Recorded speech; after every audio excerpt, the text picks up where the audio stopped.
नमस्कार दोस्तों, स्वागत है आप सभी का आपके अपने YouTube channel Shyam class study में। साथियों, आज की इस वीडियो में यूपी पुलिस भर्ती परीक्षा 2023-24 में पूछे जाने वाली हिंदी के 37 अति महत्वपूर्ण प्रश्नों का प्रैक्टिस सेट लेकर के आए। प्यारे साथियों, मैं आपको बता दूं कि मैं हिंदी के वही प्रश्न करा रहा हूँ जो विभिन्न प्रतियोगी परीक्षाओं में पूछे गए हैं और आने वाले समय में ये सारे प्रश्न आपकी परीक्षा में पूछे जाने की पूरी संभावना है। तो प्यारे साथियों, आज के इस प्रैक्टिस सेट को पूरा करिएगा। प्रैक्टिस सेट को पूरा करने के बाद आपको अपना स्कोर ईमानदार के साथ कमेंट बॉक्स में बताना है कि आपने इस प्रैक्टिस सेट में कितने प्रश्न सही किए हैं और ये प्रैक्टिस सेट आपको कैसा लगा। अगर आपको ये प्रैक्टिस सेट पसंद आए तो वीडियो को लाइक कर देना। चैनल को आपने अभी तक सब्सक्राइब नहीं किया है तो चैनल को आप जरूर सब्सक्राइब कर लीजिएगा। तो सभी साथियों के लिए एक ज़रूरी सूचना है कि हमारे यूट्यूब चैनल पर प्रतिदिन रात्रि 8:30 बजे एक लाइव क्लास सेशन चलता है जिसमें आपसे प्रश्न पूछे जाते हैं और आप लोगों को उसके उत्तर बताने पड़ते हैं, तो जिससे पता चल पाता है कि आपकी तैयारी कैसी चल रही है। तो प्रिय साथी, उस लाइव क्लास में जुड़ना ना भूलें। समय रहता है प्रतिदिन रात्रि 8:30 बजे। कितने बजे? रात्रि 8:30 बजे। और प्रैक्टिस सेट को पूरा करने के बाद इसे आप अपने उस दोस्त तक जरूर पहुंचा देना जो आपके साथ यूपी पुलिस भर्ती परीक्षा 2023-24 की तैयारी बिल्कुल तन मन धन के साथ जुटा है, क्योंकि उसे इस बार हर हाल में सिलेक्शन लेना है। सिलेक्शन आपको जब भी मिलेगा जब आप लगातार प्रैक्टिस सेट करते रहोगे। तो इन्हीं सब बातों को ध्यान में रखते हुए शुरू करते हैं आज का अपना ये हिंदी के 37 अति महत्वपूर्ण प्रश्नों का प्रैक्टिस सेट। तो पहला प्रश्न है आपके सामने कि प्राचीन काल में तपोवन स्वर्ग माने जाते थे। तो प्रश्न तो मैंने पढ़ा है कि निम्न वाक्यों में मोटे अक्षर वाले शब्द की संधि ज्ञात करनी है, यानी आपको तपोवन की संधि बताना है कि इसमें तपोवन में कौन सी संधि है। तो तपोवन, इसमें संधि है विसर्ग संधि। कौन सी है? विसर्ग। तो ऑप्शन नंबर ए हो जाएगा। और तपोवन का संधि विच्छेद होता है तपहा, क्या? तपहा प्लस वन। समझ लीजिए, तपहा प्लस वन होता है इसका संधि विच्छेद। चलिए, तो अगला है आपके सामने कि दिंगत। दिंगत में कौन सी संधि है? तो बताइएगा दिंगत शब्द में कौन सी संधि है। तो दिंगत इस शब्द में है व्यंजन संधि। कौन सी है? व्यंजन है। और दिंगत का जो संधि विच्छेद होता है वो होता है दिक् प्लस अंत। क्या? दिक् प्लस अंत, यानी 2 का राइट आंसर हो जाएगा। ऑप्शन संख्या सी इस प्रश्न का राइट आंसर हो जाएगा। प्रश्न संख्या 3 है आपके सामने कि हिंदी के प्रथम गद्यकार कौन है। तो कौन है हिंदी के प्रथम गद्यकार? तो लल्लू लाल ये हिंदी के प्रथम गद्यकार हैं। तो 3 का राइट आंसर हो जाएगा। ऑप्शन संख्या सी। अगला प्रश्न है आपके सामने प्रश्न संख्या 4 है कि नाटक से कौन सा विशेषण बनेगा। कौन सा बनेगा? तो नाटक से विशेषण बनेगा नाटकीय। कौन सा? नाटकीय। तो 4 का राइट आंसर हो जाएगा। ऑप्शन संख्या सी। प्रश्न संख्या 5 है आपके सामने की सही वर्तनी है। तो बताइए इनमें से किसकी वर्तनी है जो सही है। तो अनाधिकार, किसकी? अनाधिकार ये सही वर्तनी है, बाकी की सभी गलत हैं। तो 5 का राइट आंसर हो जाएगा। ऑप्शन संख्या ए। प्रश्न संख्या 6 है आपके सामने के नीचे दिए गए विकल्पों से तत्सम शब्द का चयन कीजिए। तो बताइए कि इनमें से कौन सा तत्सम शब्द है। तो काक, क्या? काक ये एक तत्सम शब्द है। तो 6 का राइट आंसर हो जाएगा। ऑप्शन संख्या डी। अगला प्रश्न है आपके सामने प्रश्न संख्या 12 है आपके सामने कि बालक ने पत्थर से कुत्ते को मारा। इस वाक्य में क्रमशः, तो बताइए इस वाक्य में क्या है। कर्ता के पहले कर्ता, फिर करण, फिर कर्म, क्या है? मतलब ये क्रम बताना है। तो इस वाक्य में सबसे पहले कर्ता है, फिर करण है, फिर कर्म है, यानी 12 का राइट आंसर हो जाएगा। ऑप्शन संख्या 1। तो इस वाक्य में कर्ता हो जाएगा बालक, पत्थर से ये हो जाएगा करण, और मारा ये हो जाएगा कर्म। ठीक है। तो प्रश्न संख्या 13 है आपके सामने कि राम चिट्ठी लिखता है, यह वाक्य भूतकाल में है।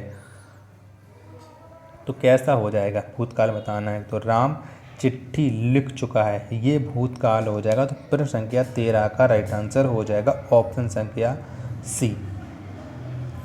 प्रश्न संख्या 14 है आपके सामने कि ईश्वर डॉट डॉट कृपा से हम सुरक्षित हैं। तो कौन सा आ जाएगा? तो ईश्वर की कृपा से हम सुरक्षित हैं, यानी 14 का राइट आंसर हो जाएगा ऑप्शन नंबर बी।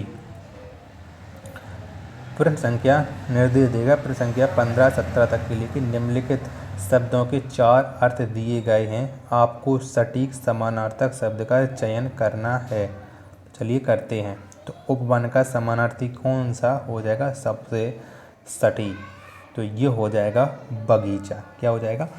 बगीचा। तो 15 का right answer option number A हो जाएगा। प्रश्न संख्या 16 है आपके सामने कि किनारा। तो किनारा का क्या हो जाएगा? पर्यायवाची या समानार्थी। तो ये हो जाएगा तट। क्या हो जाएगा? तट। तो 16 का राइट आंसर ऑप्शन संख्या बी हो जाएगा। अगला प्रश्न है प्रश्न संख्या 17। इसका भी आपको बताना पर्यायवाची क्या हो जाएगा। तो प्रसाद। तो क्या हो जाएगा? प्रसाद। इसका हो जाएगा महल। क्या हो जाएगा? महल। 17 का राइट आंसर ऑप्शन संख्या सी हो जाएगा। अगला प्रश्न 18 की बात बात शब्द युग्म का सही अर्थ है। तो क्या हो जाएगा? ये आपको बताना है। तो जो आगे वाला बात है इसका अर्थ होता है बातें, जबकि पीछे वाला जो बात है इसका अर्थ होता है हवा। तो यानी 18 का राइट आंसर हो जाएगा ऑप्शन संख्या ए। प्रश्न 19 से आपके सामने कौटिल्य का विलोम शब्द है। तो कौन सा है कौटिल्य का विलोम शब्द? तो मृदुलता। क्या? मृदुलता। ये कौटिल्य का विलोम शब्द है। तो 19 का राइट आंसर ऑप्शन संख्या ए हो जाएगा। अगला प्रश्न प्रश्न 20 है आपके सामने कि अवनी का विलोम शब्द है। तो कौन सा है अवनी का विलोम शब्द? तो अवनी का विलोम शब्द हो जाएगा अंबर। 20 का राइट आंसर ऑप्शन संख्या सी हो जाएगा। प्रश्न 21 है आपके सामने कि निम्न में से सारंग शब्द का अनेकार्थी शब्द है। तो कौन सा है सारंग का अनेकार्थी? तो कोयल। ये सारंग का अनेकार्थी है। 21 का राइट आंसर हो जाएगा ऑप्शन संख्या ए। प्रश्न 22 है आपके सामने कि निम्न शब्द में प्रयुक्त सही उपसर्ग का चयन कीजिए। तो बताइए इनमें से कौन सा उपसर्ग है, यानी उत्कर्ष में उपसर्ग बताना है। तो उपसर्ग में उपसर्ग है उत। कौन सा है? उत है। तो 22 का राइट आंसर हो जाएगा ऑप्शन संख्या ए। प्रश्न संख्या 23 है आपके सामने कि सुशिक्षित में उपसर्ग है। तो कौन सा हो जाएगा सुशिक्षित में उपसर्ग? तो ये हो जाएगा सु। कौन सा? सु हो जाएगा। तो 23 का राइट आंसर हो जाएगा ऑप्शन संख्या बी। अगला प्रश्न संख्या 24 है आपके सामने कि किस शब्द में तत्पुरुष समास है। तो बताइएगा प्रश्न संख्या 24 में तत्पुरुष समास बताना है। अनिच्छा। क्या? अनिच्छा में है तत्पुरुष समास। तो 24 का राइट आंसर हो जाएगा ऑप्शन नंबर ए। और अनिच्छा का वो विच्छेद क्या हो जाएगा? इच्छा से रहित। ठीक है। प्रश्न संख्या 25 से आपके सामने की रचना के आधार पर वाक्य के कुल भेद हैं। तो कितने हैं रचना के आधार पर वाक्य के कुल भेद? तो ये हैं टोटल 3 भेद। कौन ने? 3 भेद। तो 25 का right answer option number A हो जाएगा। प्रश्न संख्या 26 है आपके सामने कि जब पानी बरसता है तब मेढक बोलते हैं मैं जब पानी बरसता है कौन सा वाक्य है? तो ये कैसा वाक्य है? तो ये है एक क्रिया विशेषण उपवाक्य। कैसा? ये एक क्रिया विशेषण उपवाक्य है। तो 26 का राइट आंसर हो जाएगा ऑप्शन संख्या सी। अगला प्रश्न है प्रश्न आपके सामने 27 है कि निम्नलिखित वाक्यों में से कौन सा वाक्य संयुक्त वाक्य नहीं है। तो बताइएगा इनमें से कौन सा संयुक्त वाक्य नहीं है। प्रश्न संख्या 27 का राइट आंसर क्या हो जाएगा? वह आकर पानी पीकर चला गया ये एक संयुक्त वाक्य नहीं है, बाकी के सभी संयुक्त वाक्य हैं। तो 27 का राइट आंसर ऑप्शन संख्या सी हो जाएगा। निर्देश दिया गया प्रश्न संख्या 28 एवं 29 के लिए कि वाक्य को पढ़कर उस खंड का चयन करें जो व्याकरण अथवा शब्द ज्ञान के नियमों के अनुसार त्रुटिपूर्ण हो। यदि सभी खंड त्रुटि रहित हों तो कोई त्रुटि नहीं है को उत्तर के रूप में चिन्हित कीजिए। तो चलिए पढ़ते हैं और फिर बताते हैं कि कौन से भाग में है जो है त्रुटि है। तो कई नई साहित्यिक आंदोलन चले, नई प्रवृत्तियों को जन्म मिला और नई नई प्रतिभाएं प्रकाश में आईं, तो कोई त्रुटि नहीं है। तो बताइएगा, चारों विकल्प आपकी स्क्रीन पर शो हो रहे हैं। आपको बताना है कि कौन से भाग में त्रुटि है।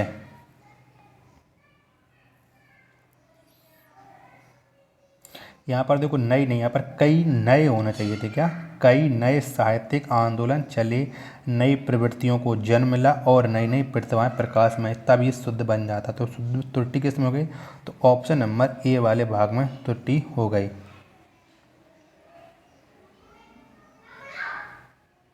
चलिएगा, तो प्रश्न संख्या आपके लिए मैं 29 लाता हूँ। बताइएगा, प्रश्न संख्या 29 है कि रेखा ने अमित को आवाज़ लगाकर कहा कि राहुल का दूध रसोई में गैस के ऊपर रखा है, कोई त्रुटि नहीं है। तो बताइए कौन से भाग में त्रुटि है प्रश्न संख्या 29 में।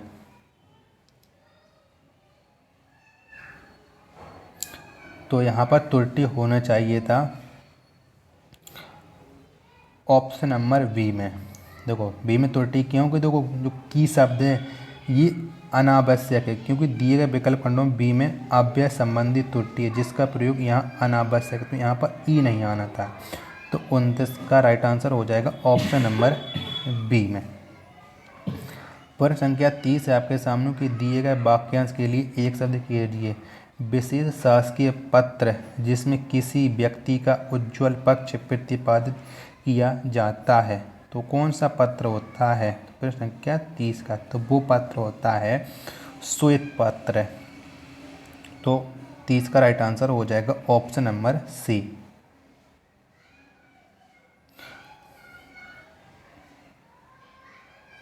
तो प्रश्न संख्या 31 है आपके सामने कि दिए गए वाक्यांश के लिए एक शब्द का प्रयोग कीजिए। समान रूप से आगे बढ़ने की चेष्टा, तो क्या हो जाएगा? तो समान रूप से आगे बढ़ने की चेष्टा यानी प्रतिस्पर्धा। तो 31 का राइट आंसर हो जाएगा ऑप्शन संख्या बी। प्रश्न 32 है आपके सामने कि जब वाक्य में क्रिया की प्रधानता होती है तो वहाँ पर वाक्य होगा, तो वहाँ पर कौन सा वाक्य होगा? जब वाक्य में क्रिया की प्रधानता होती है तो वहाँ पर भाववाच्य होता है। कौन सा होता है? भाववाच्य। तो 32 का राइट आंसर हो जाएगा ऑप्शन संख्या सी। प्रश्न संख्या 33 से आपके सामने किसी समाज की सभ्यता का मूल्यांकन स्त्रियों के प्रति पुरुषों के ... को देखकर किया जा सकता है, तो क्या किया जा सकता है? बताइएगा, 33 का राइट आंसर क्या हो जाएगा? तो किसी समाज की सभ्यता का मूल्यांकन स्त्रियों के प्रति पुरुषों के आचरण को देखकर किया जा सकता है। तो 33 का right answer option number B हो जाएगा। प्रश्न संख्या 34 है आपके सामने कि आंखों में धूल झोंकना मुहावरे का अर्थ है, तो कौन सा है मुहावरे का अर्थ? आंखों में धूल झोंकना, तो धोखा देना, यानी 34 का राइट आंसर हो जाएगा ऑप्शन नंबर बी। प्रश्न संख्या 35 है आपके सामने कि नाक का बाल होना मुहावरे का अर्थ है, तो क्या है इस मुहावरे का अर्थ? तो नाक का बाल होना ये है बहुत प्रिय होना, यानी 35 का राइट आंसर ऑप्शन संख्या सी हो जाएगा। प्रश्न संख्या 36 से आपके सामने कि करुण रस का स्थायी भाव क्या है, तो कौन सा है करुण रस का स्थायी भाव? तो शोक। कौन सा? शोक ये करुण रस का स्थायी भाव है। तो 36 का राइट आंसर हो जाएगा ऑप्शन संख्या बी। निर्देश दिया गया कि निम्नलिखित प्रत्येक पदार्थ में सही छंद का चयन कीजिएगा। तो 37 बताइएगा कि मंगल भवन अमंगलहारी द्रवंश दशरथ अजर बिहारी, तो ये क्या है? तो ये है एक चौपाई। क्या? चौपाई। और उसके प्रत्येक चरण में 16 मात्राएं हैं। तो 37 का राइट आंसर हो जाएगा ऑप्शन संख्या सी। प्रश्न 38 है आपके सामने कि जो रहीम उत्तम प्रकृति का करी सकत कुसंग चंदन विष व्यापत नहीं लिपटे रहत भुजंग, तो इसमें कौन सा छंद है? तो इसमें छंद है दोहा, क्योंकि दोहा के पहले और तीसरे चरण में 13 मात्रा हो, जबकि द्वितीय और चौथे चरण में 11 मात्राएं होती हैं। तो 38 का right answer option number B हो जाएगा।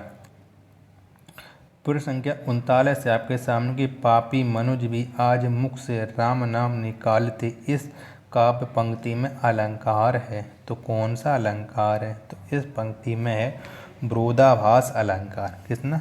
विरोधाभास अलंकार। तो 39 का राइट आंसर हो जाएगा ऑप्शन नंबर ए। प्रश्न संख्या 40 और लास्ट प्रश्न है प्यारे साथियों आज के इस पिट्टा सेट का कि प्रयुक्त अलंकार भेद का चयन कीजिए। माया मठाग्नि हम जानी, त्रिगुण फांस लिए, कर डौले बोले मधुर बानी। तो ये कौन सा अलंकार है प्रश्न संख्या 40 में? तो यहाँ पर अलंकार है श्लेष अलंकार। तो 40 का राइट आंसर हो जाएगा ऑप्शन संख्या ए। तो प्यारे साथियों आपको ये प्रैक्टिस सेट कैसा लगा कमेंट बॉक्स में अपना स्कोर जरूर बताएं। मिलते हैं अपने नेक्स्ट वीडियो में, तब तक के लिए धन्यवाद। जय हिंद मेरे प्यारे साथियों। लाइव क्लासेस में जुड़ना न भूलें।